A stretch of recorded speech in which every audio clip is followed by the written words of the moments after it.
Etapas del proceso psicoterapéutico. La siguiente división tiene un fin didáctico, ya que por lo general en el proceso terapéutico se van presentando aspectos de cada etapa en diferentes momentos. Podemos hablar de 7 momentos. 1. Contacto inicial y análisis del problema. 2. Formulación y contraste de hipótesis explicativas. 3. Establecimiento de objetivos. 4. Diseño del tratamiento. 5. Aplicación del tratamiento y evaluación durante el mismo. 6. Evaluación tras el tratamiento y terminación del mismo. Y seguimiento. Ahora desarrollaremos brevemente cada momento. 1. Contacto inicial y análisis del problema. Se ejerce la solicitud de atención y recojo de información del consultante. Se establece el encuadre, las normas, la confidencialidad, etc. Los aspectos que se indagan son los siguientes: motivo de consulta y otros posibles problemas, análisis del problema en la actualidad, historia del problema, tratamientos previos y actuales, motivación, objetivos y expectativas, recursos y limitaciones del cliente, trastornos psicológicos asociados y trastornos anteriores, áreas básicas de la vida del cliente. Es importante también aquí hablar del análisis del problema. Se debe realizar una especificación detallada del problema que aqueja al consultante mediante la realización de preguntas. Por lo general, los pacientes utilizan términos ambiguos para describir su problemática. 2. Formulación y contraste de hipótesis explicativas. La información previamente obtenida es organizada de modo que se establecen relaciones entre las distintas variables de un problema o entre los distintos problemas de un cliente. En este punto se realiza la conceptualización del caso. La conceptualización del caso es un proceso dinámico orientado a elaborar hipótesis y verificarlas para determinar los posibles factores asociados al problema presentado. Se buscará que cada variable encaje con las demás de tal forma que las partes den lugar a un todo coherente. Las variables se interrelacionan e influyen entre sí. Considerando esto, se ensayará un esquema guía. Este esquema responde a fines prácticos y no está ceñido a una posición teórica en particular, por lo cual es susceptible de ser adaptado y mejorado. Integración de componentes de la conceptualización del caso. Se realiza la integración de los componentes, para lo cual tendremos que establecer las posibles relaciones entre las variables de acuerdo a un marco teórico. Tener en cuenta la cronología de aparición de los eventos y su duración en el tiempo. Los hechos anteriores podrían explicar los más recientes. Generalmente, las que llamamos variables externas al problema tienden a influir en las variables del problema. Sin embargo, estas últimas pueden retroalimentar a las primeras. De acuerdo al enfoque conductual, una conducta se mantiene porque está siendo reforzada. Conviene descubrir cuál es el estímulo reforzador y por medio de qué tipo de reforzamiento se da este proceso. Más que establecer relaciones causa-efecto entre variables, estas tienden a retroalimentarse entre sí. Por ejemplo, una persona cree que los demás lo observan y hablan mal de él.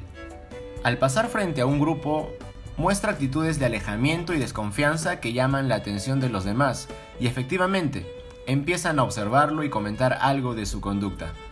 Esto refuerza la creencia de que lo observan. Nótese, la creencia del sujeto condiciona sus actitudes de alejamiento y desconfianza, las cuales provoca la respuesta de los demás, respuesta que refuerza la creencia del sujeto, creencia por la cual se viene manteniendo la conducta de alejamiento y actitudes de desconfianza. Esto es un círculo vicioso. 3. Establecimiento de objetivos. Lo usual es que el paciente presente varios problemas a ser tratados. Es necesario priorizar en función a los valores y preferencias del cliente, la gravedad del problema y malestar que genera, la relación de dependencia entre los problemas, el costo probable del tratamiento en términos de tiempo, esfuerzo y dinero. Características de los objetivos. Deben responder a las necesidades del cliente. Deben ser realistas. Deben ser específicos. Describir conductas e incrementarse, reducirse en frecuencia, duración o intensidad. Deben ser acordados con el cliente. Preferiblemente ser redactados en términos positivos. Ejemplos de objetivos. En el caso de un paciente con agorafobia, tomar el tren cada día para dirigirse a su trabajo sin ir acompañado de nadie conocido, por lo menos durante 10 días y con una ansiedad de 3 o menos en una escala del 1 al 10. Otro ejemplo sería, en el caso de un niño con enuresis nocturna, mantener seca la cama y el pijama o la pijama puesta por la noche durante un mes seguido, con la posible excepción de una noche. 4. Diseño del tratamiento. Depende de la conceptualización del caso y el establecimiento de objetivos. Es importante seleccionar aquellas variables explicativas cuya modificación permitirá el cambio de las conductas problemáticas y el logro de los objetivos. Elegir las técnicas y los medios que se emplearán para lograrlo. Los modos de intervención pueden ser: instigación. El cliente realiza en su medio natural actividades convenidas con el terapeuta. Replicación. Se representan en consulta situaciones con propósitos de cambio. Por ejemplo, exposición con imaginería o entrenamiento en habilidades sociales. Intervención directa. El terapeuta se desplaza al medio del cliente con la intención de modificar la conducta directamente. 5. Aplicación del tratamiento y evaluación durante el mismo.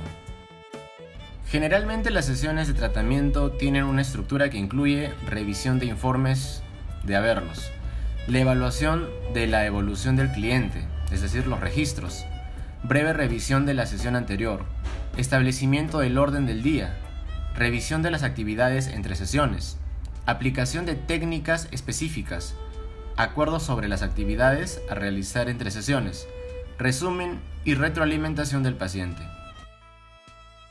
El tratamiento puede ser modificado no solo por ineficaz, sino también por la aparición de nuevos problemas o nuevos datos que expliquen la hipótesis explicativa. El tratamiento puede ser modificado no solo por ineficaz, sino también por la aparición de nuevos problemas o nuevos datos que modifiquen la hipótesis explicativa. Al verificar que se han alcanzado los objetivos, se empieza a planificar la terminación. Ambas partes deben valorar los cambios, discutir lo que falta, dejar claro que se acerca el final y considerar la conveniencia de espaciar sesiones. 6. La evaluación tras el tratamiento y la terminación del mismo. En esta etapa se debe volver a aplicar los instrumentos utilizados en la evaluación inicial para valorar los cambios logrados y el logro de objetivos terapéuticos. Esto nos permite saber el grado de cambio conseguido y la medida en que se han alcanzado los objetivos terapéuticos. Una minoría de consultantes pueden presentar sentimientos de abandono, soledad y ansiedad, especialmente si antes sufrieron una pérdida traumática en su vida. Finalmente, el punto 7. El seguimiento. Se recogen nuevos datos para comprobar el grado de mantenimiento de los cambios. Pueden hacerse seguimientos a los 3, 6 y 12 meses. Durante el periodo de seguimiento pueden descubrirse nuevos problemas que, si el cliente lo desea, se pueden abordar. En la práctica se hacen seguimientos con poca regularidad.